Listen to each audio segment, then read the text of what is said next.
Olá, pessoal do Café com Leitura e você. Vamos agora começar o capítulo número 4 do livro A Isca de Satanás. Uma coisa é ser prejudicado e rejeitado por um irmão ou irmã. Outra, completamente diferente, é ser prejudicado ou rejeitado pelo pai. Meu pai, meu pai. Pai, vê que não há em mim nem mal, nem rebeldia, e não pequei contra ti, ainda que andas à caça da minha vida para me tirares. 1 Samuel 24:11.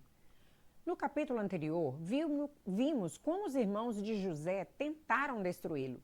Vimos a dor que experimentou por causa dessa traição. Talvez esteja familiarizado com essa situação. Você foi traído por aqueles que eram próximos a você, aqueles de quem esperava amor e encorajamento. Neste capítulo, quero lidar com uma situação ainda mais dolorosa do que a traição de um irmão. Uma coisa é ser rejeitado e prejudicado por um irmão. Outra, bem diferente, é ser rejeitado e prejudicado pelo pai.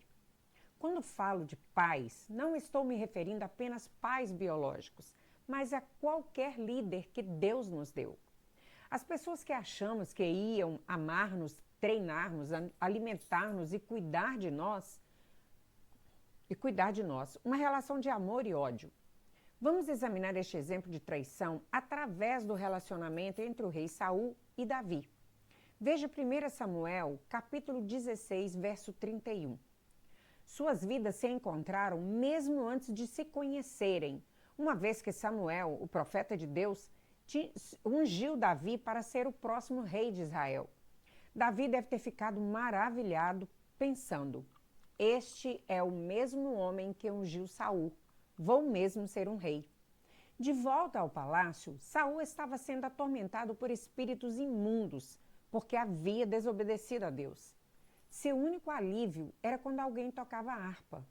Os servos de Saul procuraram por um jovem que pudesse sentar-se na presença de Saul e ministrar-lhe. Um dos servos sugeriu Davi, o filho de Jessé. O rei Saul mandou buscar Davi e pediu-lhe para vir ao palácio ministrar a ele. Davi deve ter pensado: Deus já está cumprindo sua promessa que veio através do profeta. Certamente ganharei o favor do rei. Essa deve ser a posição de entrada. O tempo foi passando e o rei Davi lhe pediu que levasse alimento aos seus irmãos mais velhos que estavam em guerra com os filisteus. Quando chegou ao campo de batalha, Davi viu o campeão dos filisteus, Golias, zombando do exército de Deus e soube que isso estava acontecendo há 40 dias.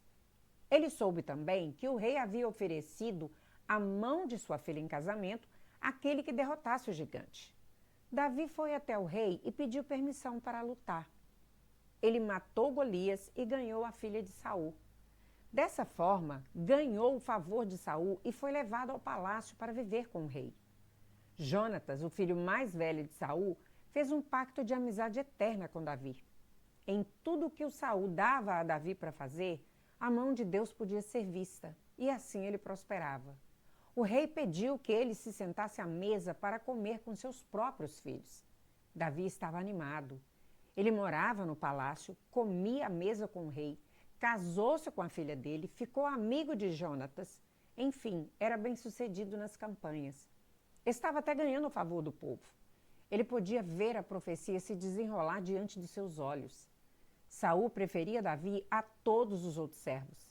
Ele se tornou um pai para ele. Davi tinha certeza de que Saul ia orientá-lo, treiná-lo e um dia, com grande honra, colocá-lo no trono. Davi regozijava-se na fidelidade de Deus. Mas um dia tudo mudou.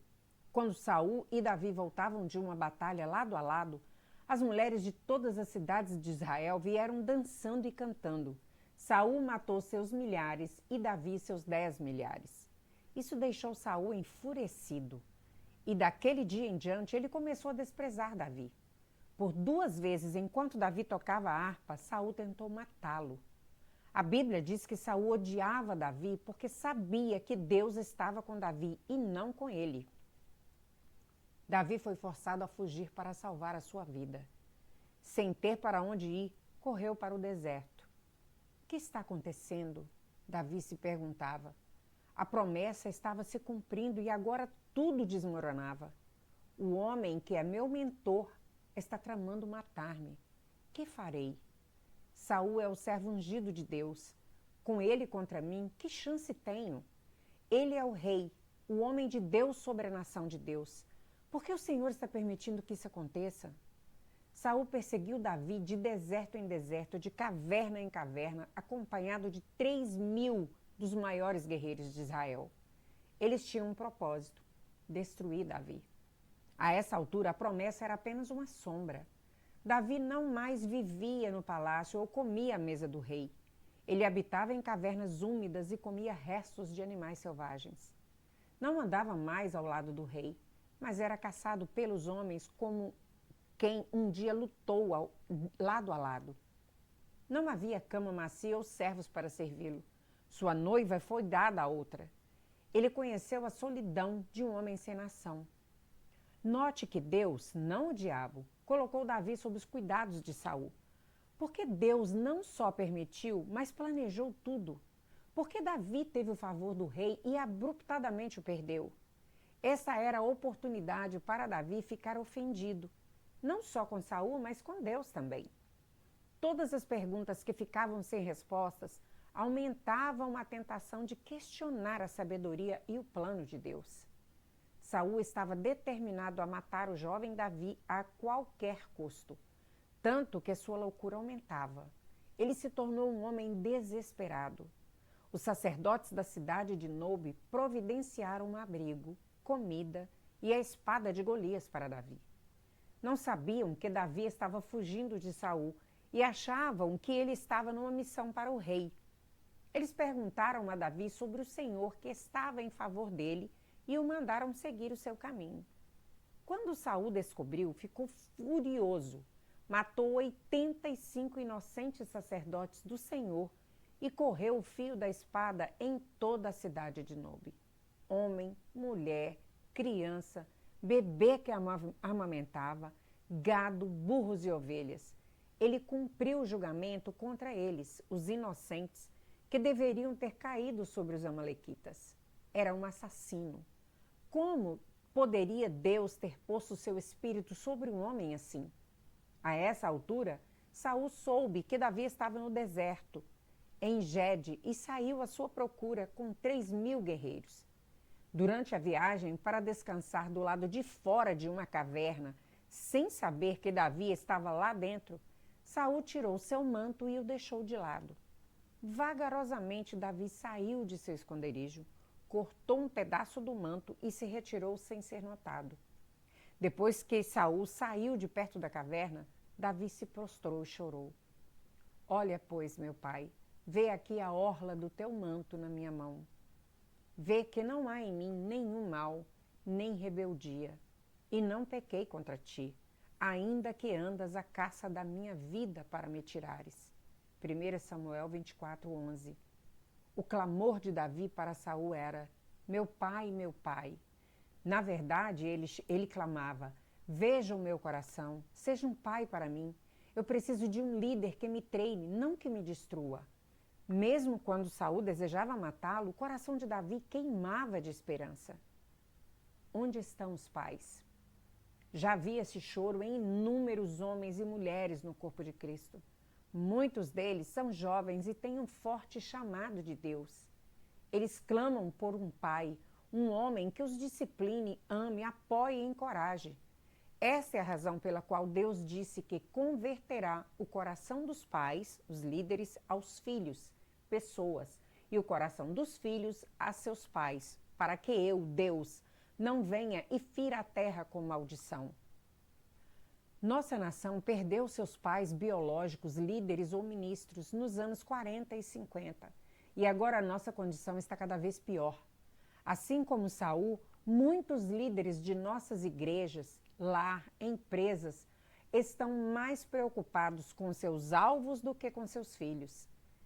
Por causa dessa atitude, esses líderes veem o povo de Deus recursos para servir a sua visão, em vez de ver a visão como meio de servir as pessoas.